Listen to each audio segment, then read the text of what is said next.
Hello and welcome to day 1 of the Organise Your Life in 14 Days challenge. I'm hoping that this lighting is going to be okay. There's lots of clouds around at the moment, which is really exciting because we're in the middle of this massive drought and it's hot and it's dry and it's dusty. So I'm really hoping that it rains. But today we are going to be talking all about your finances. That's day 1's topic. So let's get into it.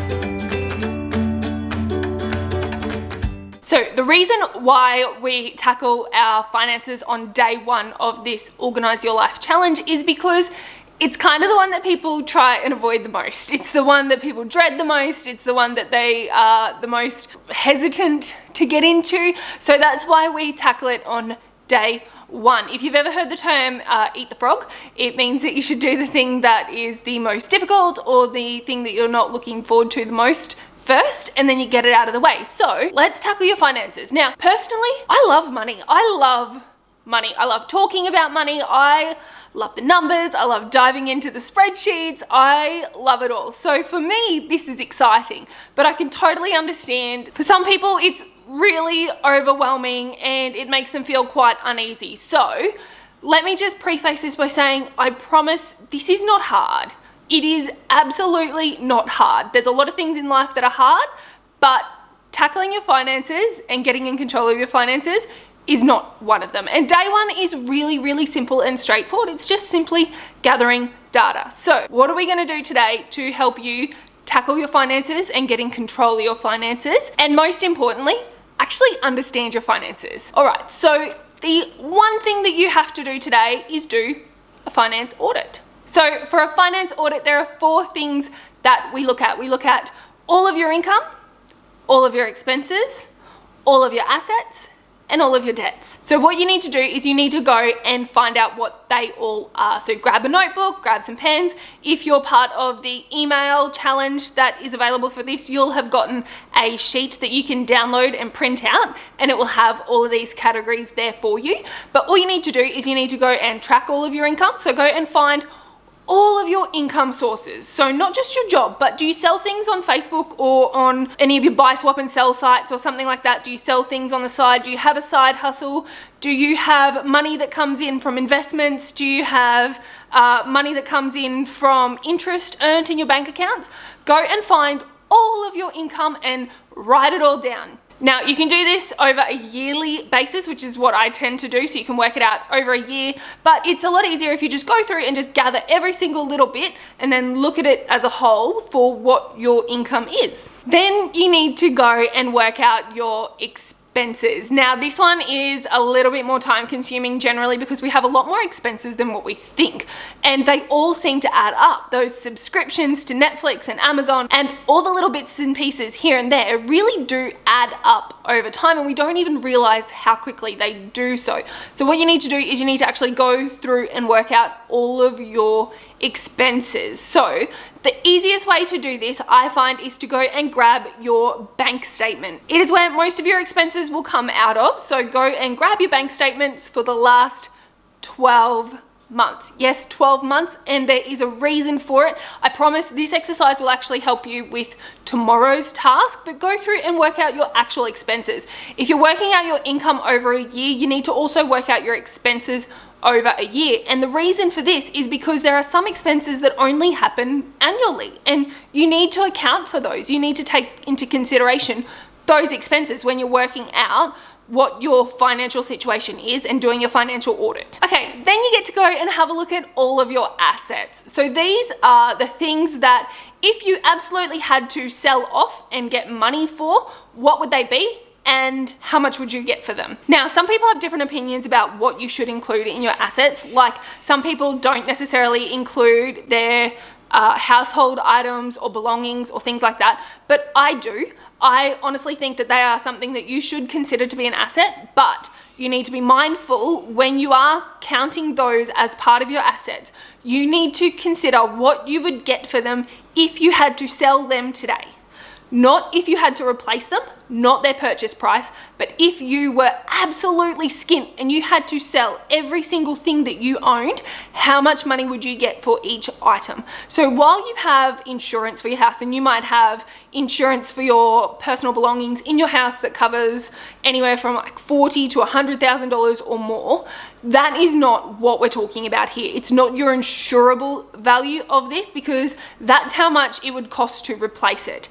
This is how much money is it actually worth if you were to go and put it on a buy, swap and sell group and sell it today. So other assets that you can include are your home. Do you own your home? How much would it be worth if you had to sell it? Your cars, any sort of motorbikes, boats, vehicles, things that you might have. You may have investment properties, stocks, bonds, shares. Be sure to include your superannuation account or your 401k if you're in America, or whatever the equivalent is for where you are. So any sort of retirement funds that you have, any savings that you have, be sure to include every single thing that you have. And while a lot of people don't realize how much expenses they have, they also don't realize how much assets they have either. So go through and list out all of your assets. So far we've got all of our income, we've got all of our expenses, we've got all of our assets, and the last thing that we need to take into account is all of our debts. Now, this is the part where people tend to go and hide and don't want to actually confront and face what their financial situation is.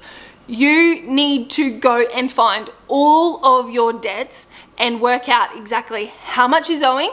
And while you're at it, I want you to take it one step further, and I want you to find out what the payoff date is. It blows my mind how many people don't actually know the payoff date for their debts.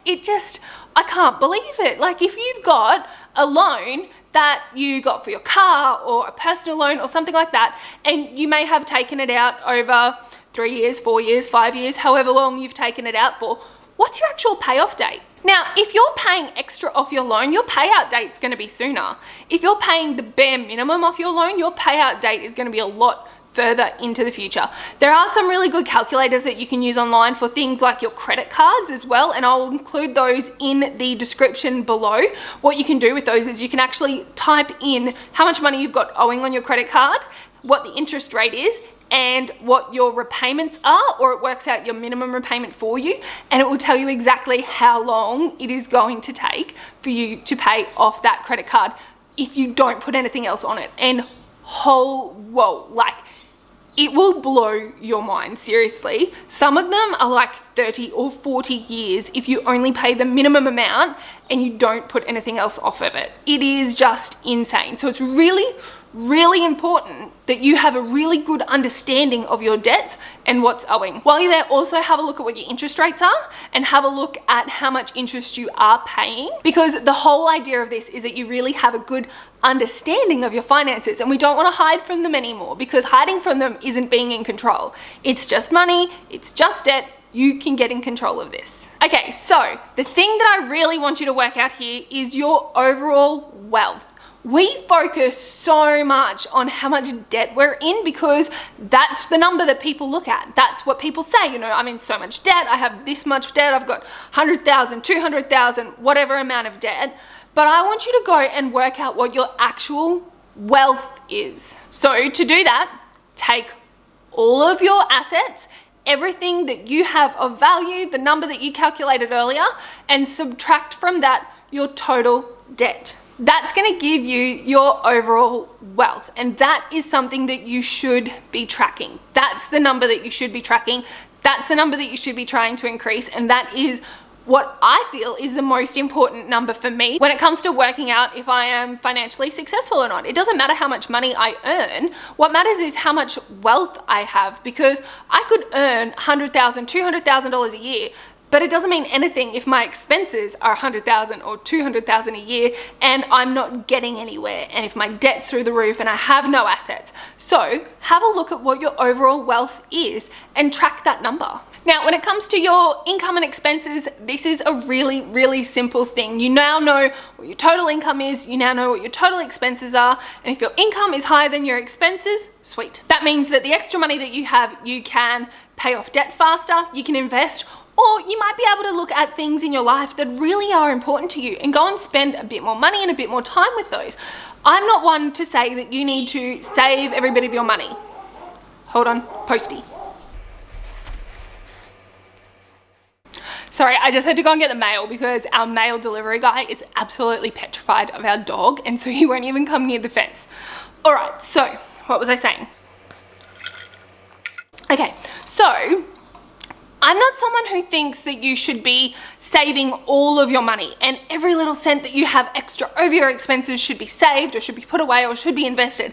Absolutely not. You need to really enjoy your life. But what you need to do is look at the things that are most important to you, and that might be food. Maybe you're a big foodie and you like spending money on good quality food. Or maybe you like really spending time with your friends, and so going out to dinners or going out to lunches or spending time with them is really important to you. So if your income is higher than your expenses, you need to look at what areas you want to spend more money on, and maybe at the same time look at if there's any other areas that you could cut back on, and then move some money towards your debts, move some money towards your assets, and try and increase that overall wealth number.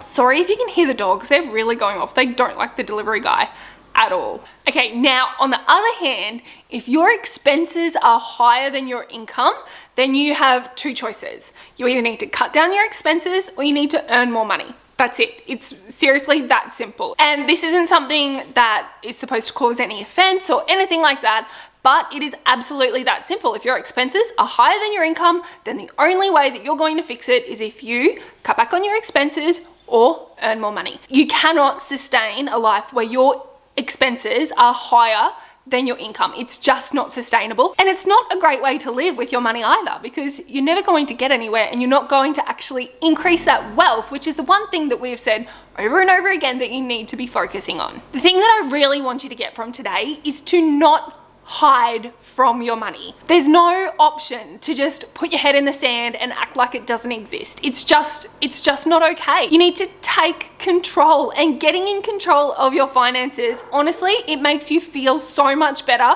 about so many other things in your life. Because if you're in the situation at the moment where your finances makes your heart flutter a little bit, makes you feel a bit uneasy, that's something that you probably face on a day-to-day basis. Every time a bill comes in, or every time you need to pay for something, or you want to go on a holiday and you can't, or you have an event that you need to go to, that feeling is not nice. I know, because I have been there as well. But taking control of your money is so important, and it is so liberating to know exactly what's happening with your finances. You are the one that is in control of your finances. You are in control of your income, you are in control of your expenses, and if it is out of control, tough love, that's on you. There is only one person who controls your financial situation, and that's you. Now, you can either think that that's really harsh and really uncomfortable, or you can find it really empowering and something that you can just grab hold of and just run with.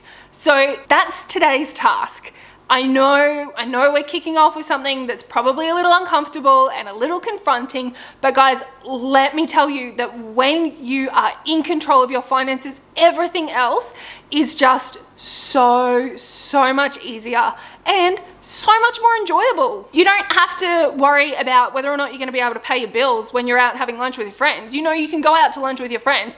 You can order the steak and enjoy every bit of it because you know exactly where your money is, what you can afford, and you are in control. All right, enough of the heavy stuff for today. That's your task for today. Work out your income, work out your expenses, work out your assets, work out your debts, and therefore work out your overall wealth, and go through and analyze what you can do to make it all better and what you want to achieve with it all. Pretty simple, hey? All right. That's today's task. Make sure you have hit subscribe to this channel and hit the notification bell below so that you get notified of the new videos that we post. We are doing one every single day for the next 14 days as part of this challenge, as part of the Organize Your Life in 14 Days challenge, and I'm so excited. There is so much awesome information coming up for you. So hit subscribe, hit the notification button below, and please pop in the comments and let me know what you thought of today's challenge. I would really love to hear what you have come up with from today, how it's worked for you, and just let me know. I would love to hear from you. Looking forward to seeing you in the next video tomorrow, and I hope you have a wonderful day.